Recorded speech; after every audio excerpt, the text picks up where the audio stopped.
बिस्मिल्लाहिर्रहमानिर्रहीम। अस्सलाम वालेकुम स्टूडेंट्स, आप सेकेंड ईयर मैथमेटिक्स का लेक्चर नंबर 49 देख रहे हैं। लास्ट लेक्चर में हमने एक्सरसाइज 3.2 का क्वेश्चन नंबर 2 स्टार्ट किया था और उसके फर्स्ट 7 पार्ट्स डिस्कस किए थे। तो नेक्स्ट पार्ट 8 देखें। ये इस तरह से है कि evaluate this integral natural log of x into 1/x dx। अभी हम एक्सरसाइज 3.3 में भी देखेंगे। उधर हम इसको और सिंपल, मज़ीद सिंपल बना लेंगे कि अगर किसी फंक्शन का डेरिवेटिव साथ मौजूद हो तो उनको स्टैंडर्ड इंटीग्रल्स की फॉर्म में कैसे लिखा जाता है। अभी हमने ये रूल्स सीख रहे हैं जो कि सारे चैप्टर, पूरे चैप्टर में अप्लाई होंगे। उसके लिए देखें, नेचुरल लॉग ऑफ एक्स का डेरिवेटिव 1/x होता है। तो ये रूल देखें। अब नेचुरल लॉग ऑफ एक्स की पावर क्या है? यहाँ पे power natural log of x की नहीं लिखी हुई, मतलब इसकी पावर 1 है, which is not equal to -1। So इसका मतलब ये हुआ कि ये वाला रूल अप्लाई होगा। अब फंक्शन की पावर n, ये देखें नेचुरल लॉग ऑफ एक्स की power 1 into f prime of x, यानी नेचुरल लॉग ऑफ एक्स का डेरिवेटिव। आप जानते हैं ना, 2.6 में पढ़ा था, नेचुरल लॉग ऑफ एक्स का डेरिवेटिव 1/x है। तो f of x raise to power n into f prime of x rule apply हो जाएगा, पावर रूल के फंक्शन की पावर में एक ऐड कर देंगे और उसी से डिवाइड कर देंगे। नेचुरल लॉग ऑफ एक्स की पावर 1 थी, उसमें एक ऐड कर दिया और उसी पावर से डिवाइड भी कर दिया, प्लस कांस्टेंट ऑफ इंटीग्रेशन, ये नहीं भूलना आपने। तो आंसर क्या बना? नेचुरल लॉग ऑफ एक्स का स्क्वायर बाय 2 प्लस सी। तो यूं सिंपल सा क्वेश्चन था ये। नेक्स्ट प्रॉब्लम देखें, क्वेश्चन नंबर 2 का पार्ट 9 है। ये बहुत इंपॉर्टेंट क्वेश्चन है और इसी के साथ साइन स्क्वायर एक्स को भी सॉल्व करते हैं। इसको देख के आपने ई कॉस स्क्वायर एक्स को एवेल्यूएट कर लेना है। ये चैप्टर में बहुत ज़्यादा यूज़ होंगे, एक्सरसाइज 3.4 में भी आएंगे, 3.6 में भी आएंगे, ये बहुत ज़्यादा यूज़ होते हैं। तो बड़े बड़े इंटीग्रल जो लॉन्ग क्वेश्चंस में हम सॉल्व करते हैं ना, उसमें वो रिड्यूस होके फिर उसमें एक कंपोनेंट उनका ये भी बन जाता है बाज़ औक़ात। तो साइन स्क्वायर एक्स को इंटीग्रेट करने का तरीका ये है। अगर आपको याद हो, ट्रिग्नोमेट्रिक फंक्शन की जब हमने डिफरेंशिएशन सीखी थी, तो कोई ऐसा ट्रिग्नोमेट्रिक डायरेक्टली ऐसा ट्रिग्नोमेट्रिक फंक्शन नहीं था जिसका डेरिवेटिव साइन स्क्वायर एक्स हो। अभी तक हमने जितनी भी ट्रिग्नोमेट्रिक फंक्शंस की इंटीग्रेशन की, उसमें वो किसी ना किसी फंक्शन के डेरिवेटिव होते थे, लिहाजा हम एंटी डेरिवेटिव लिख लेते थे, जैसे हमने लास्ट लेक्चर में देखा। अब साइन स्क्वायर एक्स तो किसी का डेरिवेटिव नहीं था, इसके लिए हम ये फार्मूला यूज़ करेंगे कि 1 minus cos theta is equal to 2 sine square half of this angle. 2 theta का हाफ थीटा, ये हाफ एंगल आइडेंटिटीज हमने एक्सरसाइज 10.3 में पढ़ी थी फर्स्ट ईयर में। तो यहाँ से हमें साइन स्क्वायर थीटा या साइन स्क्वायर एक्स की वैल्यू चाहिए। तो उसके लिए ये 2 जो मल्टीप्लाई हो रहा है इधर आके डिवाइड हो जाएगा। तो साइन स्क्वायर थीटा को जब इंटीग्रेट करना पड़े, ये इसको लाजमी आप याद कर लें, कहीं लिख लें कि साइन स्क्वायर थीटा को इंटीग्रेट जब भी करना होगा हम उसको पहले लिख लेंगे 1 माइनस कॉस 2 थीटा बाई 2, ताकि पावर ख़त्म हो जाए। तो साइन स्क्वायर एक्स क्या बन जाएगा? 1 माइनस कॉस 2x बाई 2। यहाँ एंगल सिंगल था, उसके कॉरस्पॉन्डिंग यहाँ पे डबल एंगल आ रहा था, तो 1x का डबल 2x। अब क्वेश्चन सिंपल हो जाएगा। ये जो नीचे फ्रैक्शन में 2 नज़र आ रहा है आपको, ये 1/2 की फॉर्म में बाहर आ गया और अंदर 1 माइनस कॉस 2x बच गया। अब ये दो टर्म्स सब्ट्रैक्ट हो रही हैं, लिहाजा दोनों पे अलग अलग इंटीग्रल अप्लाई हो जाएगा। लिनियरिटी प्रॉपर्टी जो हमने पिछले लेक्चर्स में डिस्कस की थी, तो 1 का अलग से इंटीग्रल हो जाएगा और cos 2x का अलग से इंटीग्रल हो जाएगा। x का डेरिवेटिव 1 होता था विद रिस्पेक्ट टू x, तो इसका मतलब है 1 का इंटीग्रल वापस x। और साइन का डेरिवेटिव cos होता था, लिहाजा cos का इंटीग्रल वापस साइन होगा। और जैसा कि अभी लास्ट लेक्चर में भी हमने सीखा कि एंगल के डेरिवेटिव से यहाँ पे हम डिवाइड कर देते हैं अगर वो कांस्टेंट हो तो cos 2x का इंटीग्रल क्या होगा? sin 2x, और एंगल का डेरिवेटिव अगर कांस्टेंट है तो उसे डिवाइड कर देते हैं, प्लस कांस्टेंट ऑफ इंटीग्रेशन। तो ये हमारा आंसर आ गया। इसको देखते हुए आपने लाजमी ये क्वेश्चन कर लेना है cos स्क्वायर x, ये बहुत ज़्यादा यूज होंगे sin स्क्वायर x और cos स्क्वायर x। इसमें फार्मूला थोड़ा सा चेंज है, यहाँ पे 1 माइनस cos 2 थीटा होता है, 2 sin स्क्वायर थीटा, और 2 cos स्क्वायर थीटा जो है वो 1 प्लस cos 2 थीटा होता है। तो इसको देखते हुए एग्जैक्टली बस बीच में प्लस साइन आ जाएगा, तो ये डिफरेंस आएगा। नेक्स्ट देखें, ये भी ट्रिग्नोमेट्रिक फंक्शन से रिलेटेड है, 1/1 प्लस कॉस एक्स। तो अभी जो लास्ट में यहाँ असाइनमेंट में आपका फार्मूला लिखा था 1 plus cos 2 theta is equal to 2 cos square theta, यानी हाफ एंगल हो जाता है। 2 थीटा हो तो हाफ हो के एंगल थीटा बन जाता है। अगर थीटा एंगल होगा तो उसका हाफ थीटा बाई 2 ज़ाहिर बनेगा। तो यहाँ पे फार्मूला अप्लाई करते हैं, 1 plus cos x is equal to 2 cos square x by 2। ये दो फार्मूले हैं, मैं रिपीट कर देता हूँ। 1 प्लस कॉस एक्स जो है वो 2 कॉस स्क्वायर एक्स बाई 2 के इक्वल है, और 1 माइनस कॉस एक्स जो है वो 2 साइन स्क्वायर एक्स बाई 2 के इक्वल होता है। तो 1/2 कांस्टेंट था, उसको बाहर लिख लिया, ये जो 1/cos है इसको सीकेंड की फॉर्म में लिख लिया और cos पे स्क्वायर था लिहाजा सीकेंड स्क्वायर x/2। अब अगर आप याद करें एक्सरसाइज 2.5 में आपने पढ़ा था कि tan का डेरिवेटिव जो है वो सीकेंड स्क्वायर होता है, लेकिन ये सिंपल एंगल नहीं है, साथ मल्टीपल आ रहा है, कांस्टेंट मल्टीपल, तो डेरिवेटिव तो आपको आते हैं। अगर इंटीग्रेशन अभी हम सीख रहे हैं तो देखें, अगर आपको डेरिवेटिव्स आते हैं, अभी तक सारा आपको डेरिवेटिव्स के जरिए ही सिखाया जा रहा है। अगर आपको डेरिवेटिव डिफरेंशिएशन अच्छी तरीके से आती है तो इंटीग्रेशन आधी तो आपको पहले से ही समझे आती है, क्योंकि ये एंटी डेरिवेटिव्स, अगर आपको किसी चीज़ का डेरिवेटिव याद है तो उसका जो ओरिजिनल फंक्शन था वो एंटी डेरिवेटिव हो जाएगा। देखें, tan nx का जो डेरिवेटिव था कैसे निकालते थे, tan का डेरिवेटिव सीकेंड स्क्वायर nx और एंगल का डेरिवेटिव nx, ये n शुरू में लिखा हुआ है, इसे मल्टीप्लाई करते थे। तो इसका मतलब क्या हुआ, एंटी डेरिवेटिव कैसे लिखते हैं कि अगर tan nx का derivative n secant square nx है तो फिर n सीकेंड स्क्वायर nx का इंटीग्रल जो है वो वापस tan nx होगा। लेकिन हमें n सीकेंड स्क्वायर nx का नहीं चाहिए डेरिवेटिव, सिर्फ सीकेंड स्क्वायर nx का चाहिए। तो ये n उधर जाके, आपको पता है इंटीग्रल से बाहर आ जाता है और इधर जाके डिवाइड हो जाएगा, ये मैंने लिखा हुआ नीचे। तो tan nx over n plus c, तो ये अप्लाई करते हैं फार्मूला यहाँ पे। सीकेंड स्क्वायर डेरिवेटिव था tan nx का, tan x का, तो सीकेंड स्क्वायर का इंटीग्रल आ गया tan x, और एंगल का डेरिवेटिव जो कि कांस्टेंट था उसे डिवाइड कर दिया। एंगल का डेरिवेटिव अगर कांस्टेंट हो तो तभी डिवाइड करना है।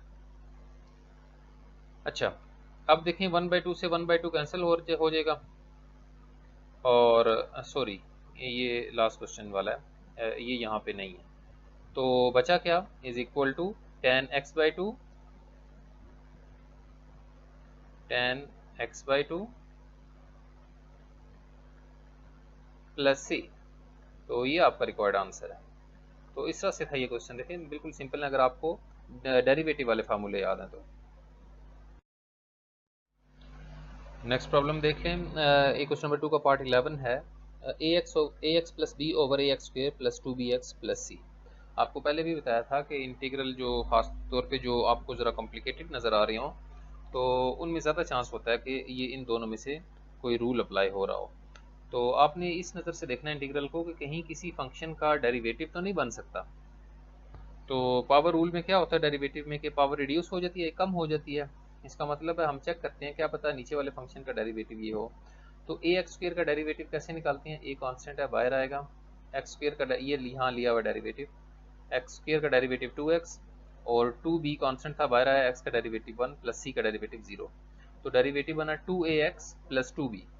अगर इसको एफ ऑफ एक्स माना जाए A X square plus 2bx plus c को, तो 2ax प्लस 2b जो है इसका डेरिवेटिव होगा। लेकिन हमारे पास तो सिंपली ax प्लस b है, 2 की कमी है, तो कांस्टेंट से मल्टीप्लाई डिवाइड करने की इजाज़त होती है, आपको बताया था, क्योंकि वो लिनियरिटी प्रॉपर्टी की वजह से अंदर बाहर किया जा सकता है। तो 2 से डिवाइड भी कर दिया और 2 से मल्टीप्लाई भी कर दिया। जब 2 से मल्टीप्लाई किया तो 2ax प्लस 2b, ये एग्जैक्टली इसका डेरिवेटिव बन गया। देखें अब सिचुएशन यूँ है कि ये एक फंक्शन है ax पे प्लस 2bx प्लस c और ऊपर इसका डेरिवेटिव मौजूद है, और ये जो नीचे फंक्शन है इस पे पावर नहीं आ रही, यानी अगर इसको ऊपर लिखा जाए तो इसकी पावर -1 है। तो -1 के लिए रूल 2 होता है, यानी ऊपर फंक्शन, ऊपर डेरिवेटिव, नीचे फंक्शन, नीचे जो फंक्शन है उसका डेरिवेटिव ऊपर मौजूद हो। हमारे पास भी यही केस है, तो रूल अप्लाई करते हैं नेचुरल लॉग वाला, natural log of F of X plus C, यानी natural log of this function, ये जो डिनोमिनेटर में है, प्लस सी एक्चुअली पहले यूज हो रहा था इसलिए नया कांस्टेंट, या डी लिख लें आपकी मर्जी है, C1 मैंने लिख दिया। और ये ऑप्शनल स्टेप है, अगर 1/2 को आप जानती हैं लॉग की प्रॉपर्टी है, यहाँ पावर पे लिखा जा सकता है, तो पावर 1/2 को अंडर रूट की फॉर्म में लिख लिया। तो ये यूं क्वेश्चन था, इस तरह के बहुत से प्रॉब्लम आगे भी आएंगे, हम सब्स्टिट्यूशन के जरिए भी इनको करेंगे 3.3 में। अभी फिलहाल आपने इनको देखते हुए एग्जांपल 2 और 4 कर लेनी है, ये पेज नंबर 129 पे सॉल्व हुई हुई है आपकी बुक की। ये क्वेश्चन नंबर 2 का पार्ट 12 है, इसको भी देख लें कि cos 3x into sine 2x। अब ये एंगल्स जो हैं डिफरेंट हैं, अगर एंगल सेम होते तो हम 2 साइन अल्फ़ा कॉस अल्फ़ा वाला फार्मूला अप्लाई कर देते, साइन डबल एंगल का फार्मूला लगा लेते। अभी ये डिफरेंट है, तो उसके लिए अगर आपको याद हो एक्सरसाइज 10.4 में हमने ये फार्मूले पढ़े थे, ये प्रोडक्ट टू सम, कि 2 cos alpha sine beta is equal to sine alpha plus beta minus sine alpha minus beta, यानी s minus s is equal to 2cs। वो सम से प्रोडक्ट थे, जब प्रोडक्ट से सम जाना होता है तो एंगल्स को एक दफ़ा ऐड और एक दफ़ा सब्ट्रैक्ट कर देते हैं। तो ये फार्मूला यहाँ अप्लाई करते हैं, ये हमारा समझें अल्फ़ा 3x और बीटा जो है वो 2x है, तो sign alpha plus beta minus ये फार्मूले वाला माइनस, ये देखें ये वाला माइनस, और अल्फ़ा माइनस बीटा, तो 3x plus 2x is 5x sign 5x, और ये बन गया साइन ऑफ x। तो देखें फार्मूले ने हमारा क्वेश्चन इजी कर दिया, सिंपल ट्रिग्नोमेट्रिक फंक्शंस बन गए। साइन 5x का अलग इंटीग्रल हो जाएगा, और 1/2 यहाँ भी गलती करते हैं आप, ये अंदर मौजूद इंटीग्रेंड जो है वो दो फंक्शंस पे मुश्तमिल है जो सब्ट्रैक्ट हो रहे हैं, तो उन दोनों से मल्टीप्लाई होगा, दोनों इंटीग्रल से, ये देखें यहाँ भी मल्टीप्लाई होगा। साइन एक्स का अलग से इंटीग्रल हो जाएगा।